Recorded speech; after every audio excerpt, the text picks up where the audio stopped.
A speech to end all speeches. Luca awoke to find himself face down in bed. He moaned into his pillow. Why would Gran drug him? Or rather, why was she trying to drug Mr. Nuncreed?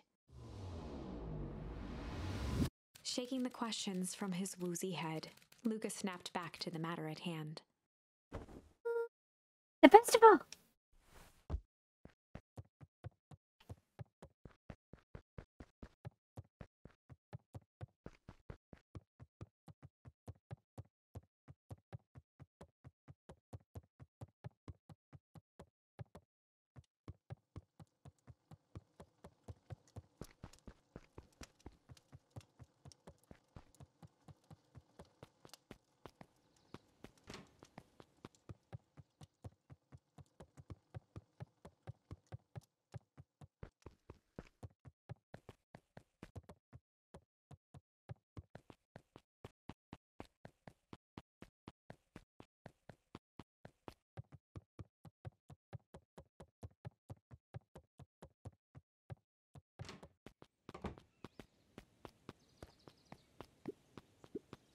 A sturdy old wheelbarrow.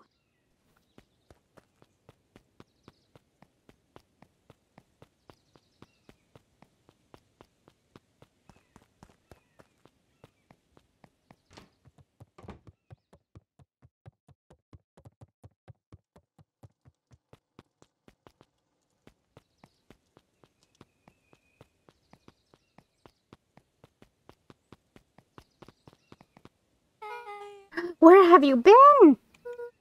Grant put something in the jam. Yeah, we know. Secret messages for secret conspirators. This one. This one intended for Mr. Nuncreed. Put me to sleep. Whoa.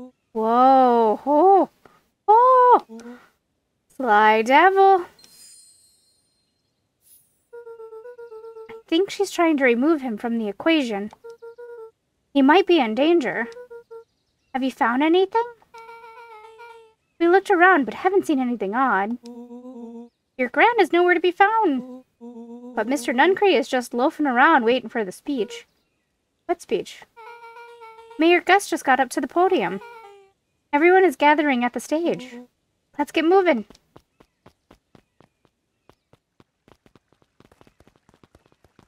Augustus Valentine nervously wiped his brow. Is this thing? Hello, Bacon Pines? I'm Augustus Valentine, your mayor, and I suppose you already know that. Oh yes, before we get started, I just wanted to take a moment to recognize someone who couldn't be here today. This town wouldn't be where it is today without my father, Sharper Valentine. So I thought we could begin with a round of applause befitting such a great man. Even that's more than the old codger deserved. Gus cleared his throat and awkwardly loosened his tie. Right, where was I? William Kerr bounded on the stage with the energy of a preacher at a big tent revival. Gus Valentine, everyone! He gave Gus a hearty slap on the back and motioned him off the stage. Let's hear it for our mayor! What a great turnout! Ah, heck, I didn't prepare anything. But I suppose I could say a few words. Would be a shame to waste such a beautiful podium. Mr. Kerr pulled a thick stack of note cards out from his vest. Community, conviction, commitment. These are the things we celebrate at Perennial Harvest. For us, these are the pillars of a bridge to a better tomorrow. But I think it's time to add a new pillar.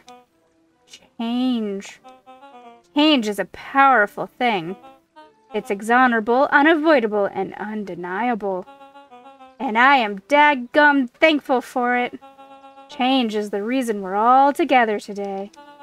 It's hard for me to believe that it was only 4 years ago when fate brought me here. A simple business trip which brought me to a small town, which would change my life forever. Mr. Kerr took a moment to survey the crowd. You know what? He wiped away a single tear. From the second I set foot in Beacon Pines, something about this place has held me captive.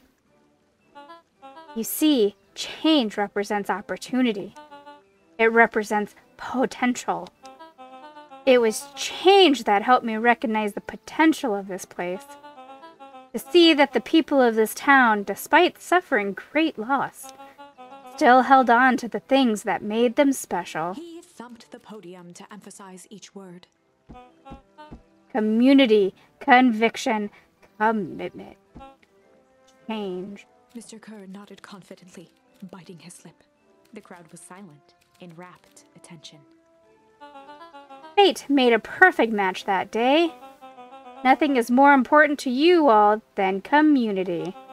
And Perennial Harvest is a community first and foremost. Mr. Kerr methodically made eye contact with each section of the crowd.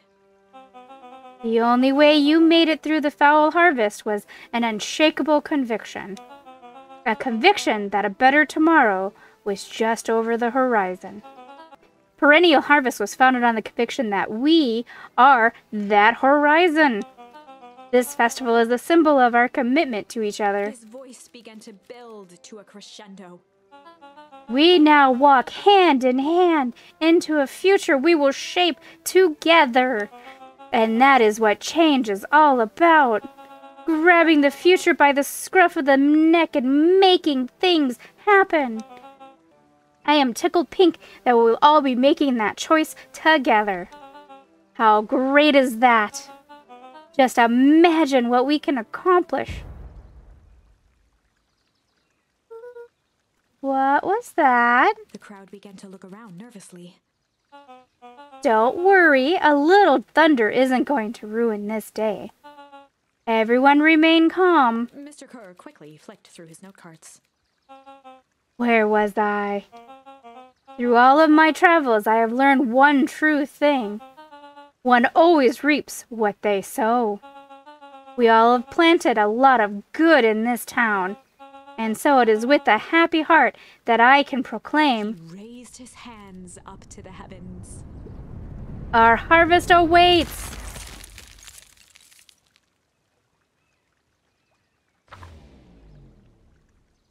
At that moment, a merciless wall of impossibly cold air ripped through the crowd, instantly freezing everyone and everything it touched. For a man like William Kerr, this was a fitting way for things to end.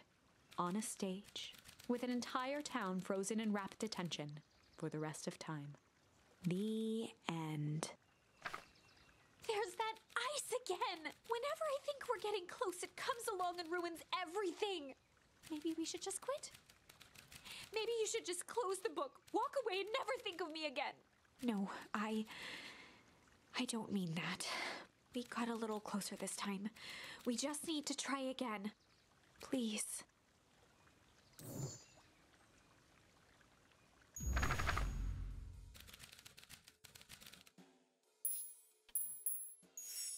They'd run the classic good cop, sly cop interrogation. Luca and Rollo ducked behind a barrel, leaving Beck to her task. With a few crisp snaps, she roused Mr. Tolliver. What's going on here? You're that Madwell girl. Please, call me back. Sorry about all of this. Mr. Tolliver looked down and shifted a bit, testing his restraints. It seems there's been a mix-up. You see, I'm down here for the same reason you are. Juniper sent you here? Beck caught herself before letting the surprise manifest on her face. She'd already gotten him to reveal his relation to Gran. This was gonna be easy. You know how Juniper is with her precautions. Operation Sparkplug has us all on edge. I guess she thought you needed some backup. But she sent a child? What better way to avoid prying eyes? Who would suspect a kid? I suppose that makes sense. Mr. Tolliver wriggled a bit in his restraints. Oh, I'm so sorry. Beck quickly removed the ropes. That had to be uncomfortable. A little, yeah. But you understand. We never know who to trust in this town. Mr. Tolliver rubbed the growing knot on his forehead. Very true. So it turns out we're both here too. Beck twirled her hand, as if to prompt Mr. Tolliver to finish her thought. Destroy the evidence? Beck shook her head and clicked her tongue. Yep, the old gal is nothing if not thorough. Mr. Tolliver let out an amused huff in agreement. Sure is. Can't blame her, though. If anyone were to find out that we're going to destroy the source, well, we both know how bad that might be. No one will know anything once I finish cleaning things up down here. Beck was on a roll now, playing Mr. Tolliver like a fiddle. You sure you can finish this up on your own? Juniper trusted me for a reason. You can leave the rest to me. Good, there is one more loose end I'll go work on. Loose end? Oh, it's nothing really. The other day I had the radio on scan while restocking the candy shelf. And wouldn't you know it, I intercepted an odd phrase in Perennial Harvest transmission. Underground secrets. That's ominous. I think it might be a password, but Juniper dismissed it. Said it wasn't mission critical. What's the password for? We don't know. So, we have a password and nowhere to put it. It's gotta mean something, right? Good thinking. You should probably go work that out. I got this under control. That's a relief. Between you and me, this basement gives me the willies. Heading for the stairs, Mr. Tolliver hesitated and turned to Beck with a puzzled look. She grinned and gave him a peppy wave. With a shrug, he continued up the stairs, whistling a jaunty tune. You guys catch that? Sure did. This whole time, Mr. Tolliver's had a candy shelf. But all he ever sells us is apples! Beck blinked slowly in disappointment. The password, Rolo. Well, sure, but once things are back to normal, I'll be having a word with Mr. Tolliver about that candy shelf. Fine. In the meantime, I've got an idea. She turned to the table and began tearing small scraps of paper. He said he heard a password on the radio. Any good spy transmission is never what it seems. Beck marked each scrap of paper and leaned back. We just need to find the hidden meaning. Okay. What's another word for underground? Buried, covered. Could it be a cover-up? Maybe it's one of those each letter is a number thingies. So U would be 21, N would be 14, D would be... Ooh, it's an anagram. Nuncreed's drugstore. Luca and Beck looked at Rolo with amazement. Rolo, that was incredible. Well, it's either that or Kren's new drugstore. Yeah, I think you were right the first time. How did you do that? What can I say? I love ciphers. Well, I guess we know where to go next.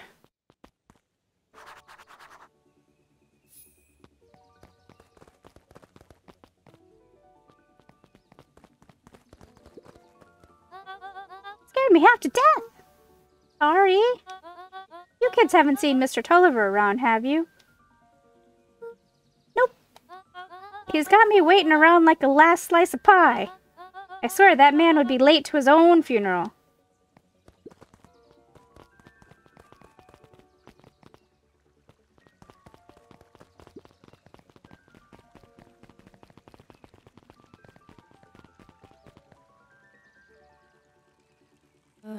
You're late, Augustus. Sorry, sister. Was caught up with work. Work? You. I had a few more details to lock down for the festival. Oh, what do you have to report? What is this Insipid Town festival really about? Gus looked around nervously. I think Mr. Kerr really does want to do something good for the town. He's actually a pretty nice guy. You should spend some time with him. I didn't pull strings installing you as mayor so that you can make friends. Your job is to help me figure out what Kerr and Perennial Harvest's true intentions are with this town. We have a responsibility. This is our father's town. Was. Excuse me? This was our father's town. He's gone, Eris, and he isn't coming back. Father left us with nothing but problems. Mr. Kerr came here and offered to help us. We accepted that help. We didn't agree to them turning Father's warehouse into a toxic dumping ground. This is just a temporary arrangement. The glow can be seen from our damn backyard. They are dumping their nasty little secrets on us. When all of this goes inevitably wrong, who do you think will be blamed? Eris's cry hung in the air. We have a new choice to make, sister. This town is going to change, whether we like it or not. Are we going to choose to be a part of the future, or be forgotten in the past? It's a shame. Father named you Augustus, but you will always just be a Gus. Good night, Eris. I'll see you at breakfast tomorrow.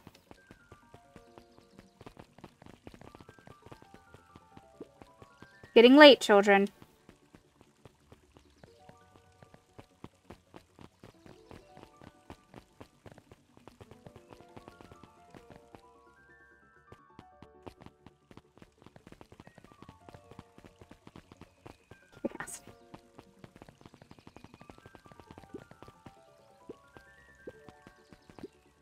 Knowledge, he spat with a sneer. There exists a gulf between knowing something and being able to do a damn thing about it. You hate it when the villain makes a good point.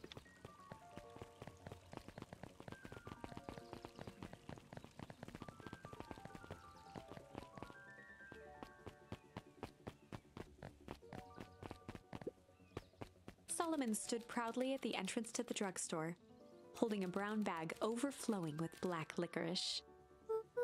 Hey, Solomon. We're looking for Mr. Nuncreen. Is he still in there? I'm afraid not. Then where'd you get that candy from? You might say we have an arrangement. Solomon shoveled a surprising amount of licorice into his mouth. Sometimes it's the small pleasures in life. Though we might not always have family to rely on. Licorice has never let me down. Well, I can't say licorice would be my first choice, but whatever floats your boat. You can tell a lot about a person by their choice of confection. Yeah, I guess. I like sour gobs. I'm certain you do. I always wonder why Mr. Nuncree kept licorice in stock. You must eat enough of it to make it worthwhile. There are many ways to earn loyalty.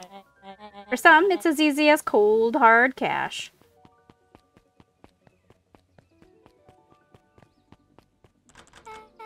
Well, he's right. It's locked. There's gotta be more clues. Okay, let's see.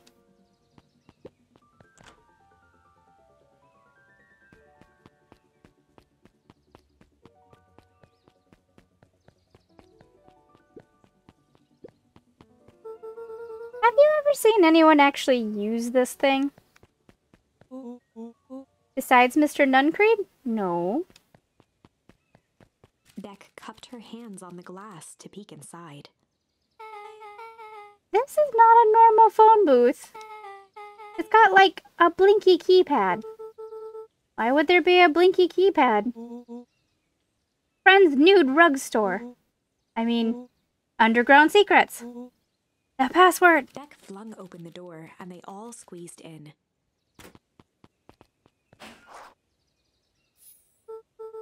All right, let's see here. Luca cracked his knuckles and entered the letters into the keypad. Underground Secrets. Sounds like it did something. Great. Now what? I guess we... Oh. The inside of the phone booth dropped loose from its shell. Without even the space to panic, they closed their eyes, held their breath, and accepted their fate. Suddenly, the chaotic descent slowed to an effortless landing. It was unclear where they ended up, but at least it was solid ground. The air was stagnant and smelled vaguely of chlorine. I knew it! You knew there was a secret hub full of strange tubes under the phone booth? Of course I did. Didn't I say that? No. I definitely thought it. Luca, do you remember when I said how cool it would be if the trans-dimensional conduits from Hank Atomic issue number 12 were real? Rolo, at one point or another, you said that about every technology ever discussed in Hank Atomic. That's why I'm such a good predictor. Looks like each of these has something written on them.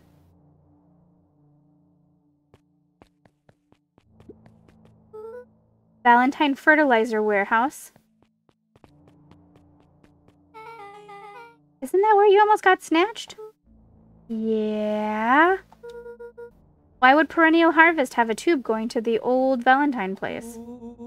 Starting to feel like something big. Perennial Harvest main office. That's where my mom works. What does she do? Science stuff? Is she involved in all of this? We just moved here. How could she be involved? True. Mining Operations Alpha. You guys have mines here? Not that I know of. This town is all farms and fertilizer. And a series of tubes. Pa always says you can only trust a miner up to the point when they hit gold. Not sure how that wisdom applies to this exact situation. That's the thing about Pa. You don't always realize what he means until it's too late. This suit has a broken mask. So, have we found our mystery warehouse creeper? We've at least found their hazmat suit. If it walks like a Nuncreed and talks like a Nuncreed. Let's not jump to conclusions. Just saying. That's a lot of buttons. Stand aside, Earthlings. I've read enough Hank Atomic to know my way around sci-fi tech. Rolo's hands hovered over the field of blinking buttons. Eeny, meeny, miny. Rolo, what did you do? Nothing. I didn't even mow yet. What was that? Hide. Where? There's nothing but weird tubes down here. Just get back.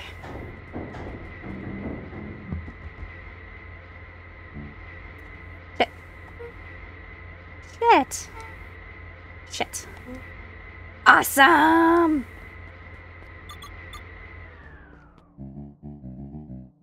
You all need to come with me now. Not going anywhere with you. Not until we get some answers. Mr. Underground Secrets. I told them it was an absurd password, but they love anything that makes them feel clever.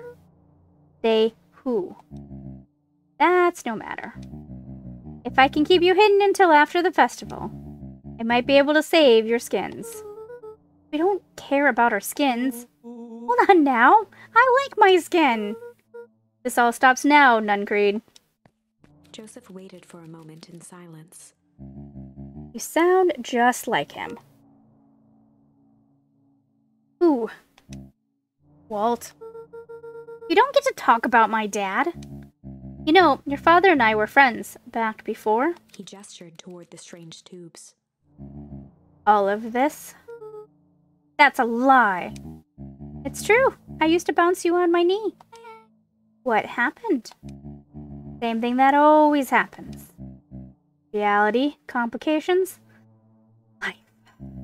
We were a team, Walt and I. An idealistic doctor and a bright-eyed pharmacist. both hell-bent on helping folks. So you were his sidekick? No. We were partners. He helped the patients, and I helped him. Yep, total sidekick. Nuncreed let out a growl of a sigh. Luca, I need you to know this. I need someone to know this. One day, Sharper Valentine comes to us. Says he's got an opportunity. He found something he didn't quite understand. And he was willing to pay us both handsomely to help him understand it. And my dad said no. Your father and I both believed in helping people. But the thing I could never get him to understand was, it's a lot easier to help others if you help yourself, now and then. Classic sidekick into villain plotline. Walt loved being righteous, almost more than he loved his family. He was wrong about one thing, though. When he begged me not to take Valentine's offer, he said, Joseph, if a person says yes one time to Sharper Valentine, he'll make sure they keep on saying yes to him until the day he's dead and gone. He shook his head wistfully. Sharper's long gone. He still got me saying yes. Is there a point to this sob story? Not really, no. Just an old man trying to delay what needs doing. Nuncreed took a menacing step towards the children. I tried to keep you safe. I tried to keep you and Juniper out of this. But you forced my hand. Luca began to laugh. What? You really don't know. My Gran isn't out of this. She's been scheming right under your nose. Juniper? Seems like she's planning on crashing the town's party. She's going to disrupt the festival? Why would she? The color drained from Nuncreed's face. How does she know? Apparently she knows a lot of things. What? Let's just say this isn't the only underground layer we've busted into today. And honestly, hers is way cooler. It's got maps and explosives and bad intentions, big man. Nuncreed grabbed Luca by the shoulders. His eyes were frantic. You need to tell me what she's going to do right now. She doesn't understand what it is she's messing with. Tell me now. She's in danger, boy. I don't know.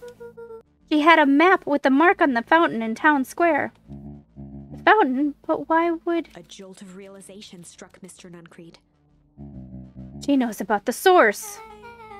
What the heck is the source? If she tries to destroy the source, it could catalyze and... Dear God, she's going to freeze us all.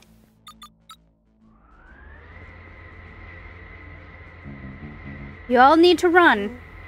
Run where? Away. Oh, as far away from this town as you can get. Head west and don't look back. That did not go how I expected. So... We're totally following him, right? Totally. See you on the other side. You good? Yup. I love this town.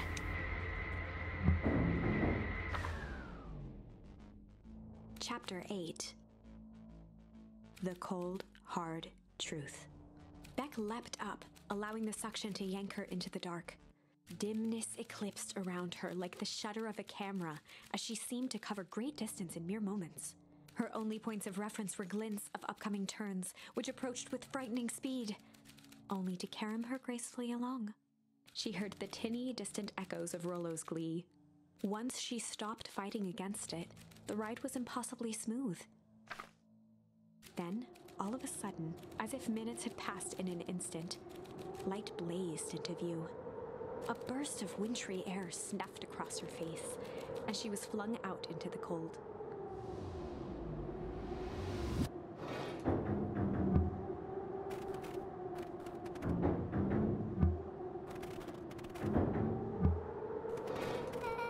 That was...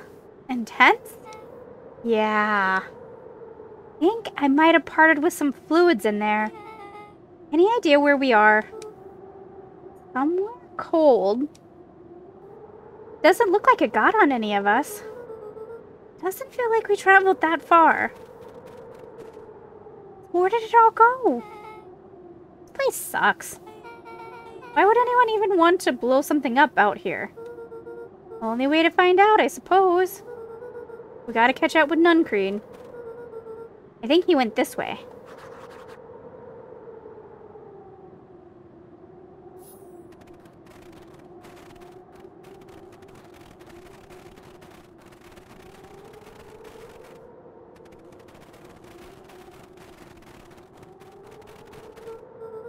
Okay.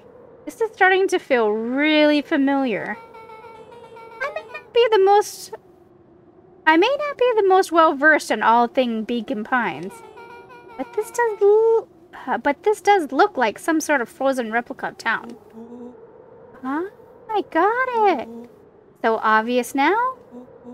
Mr. Nuncreed is an alien! Rolo, stick with me here. The species can only live in sub-zero temperatures. Here we go. The source is their base camp dimension, so naturally they keep it cold. We found it by traveling through those metallic wormholes back there. The final objective? Kill us all and shapeshift into a Beacon Pine citizens for their choosing. Never really had me. But you very much lost me there. You get used to it. We should keep moving.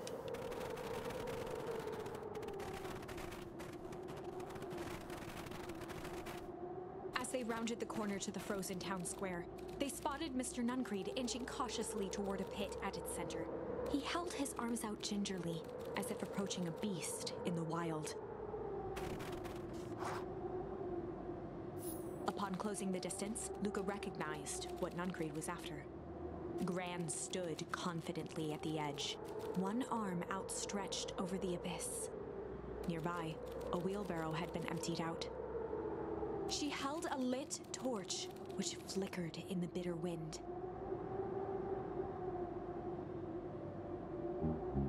Juniper, I don't know what you think you're doing, but I assure you, this is not going to solve anything. If you drop that, you've doomed this whole town.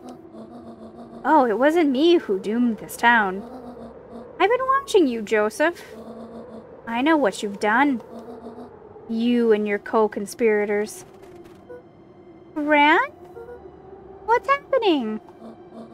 Luca, you and your friends need to leave right this moment. Mr. Nuncreed turned back toward the kids, desperation in his eyes. Listen to your grandma, Luca. This is between me and Juniper. Rolowenbach held steadfast in awe. Luca approached closer. Mr. Nuncreed spun back toward Gran, his voice growing louder. You've got it all wrong, Juniper. Just hand over that torch. You don't understand what you're doing. How could I possibly trust you to do the right thing? Walt told me everything. He trusted you, and you betrayed that trust. Luca, did you know that this man's entire life is a lie? If it weren't for him, your father might still be alive. Mr. Nuncreed winced with anguish. His voice hardened. That's not true. They both now yelled, not to each other, but at fate itself, making their peace with long-held burdens. The wind howled with encouragement. Walt was like a brother to me. We just had different ideas about how to affect change. Very convenient that your way just happened to line your pockets. Now that's not fair. They menaced at each other, both catching their breath. The moment balanced on a knife's edge. Amid a blur of emotions and memories, Luca's mind flooded with questions. The wind calmed, as if to give him the stage.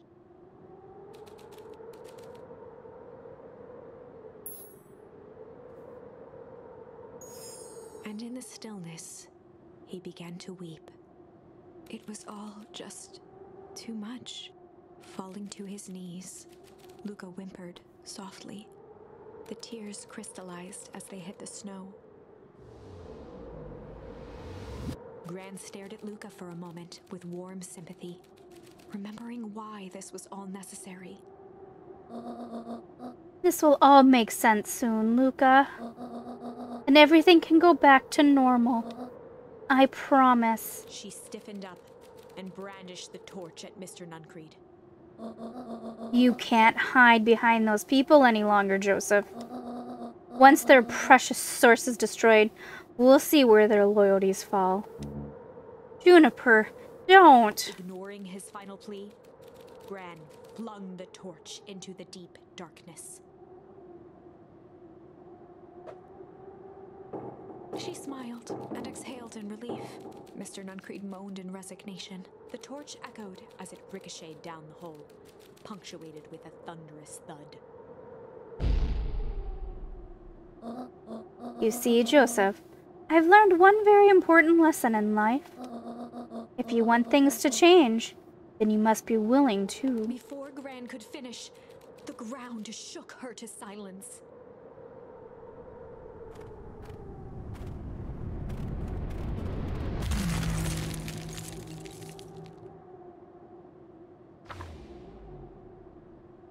Gran only had time to spin around and run to Luca. Her attempt to shield him, an honorable but trifling act. Unflinching love, pitted against an unthinking horror. There was no contest. Her warm embrace froze in an instant. That is where they remain, fixed in place, forever. And so, our story ends on this melancholy scene. In a town brought low by its secrets, sits the frozen statues of a misguided band of meddlers. The end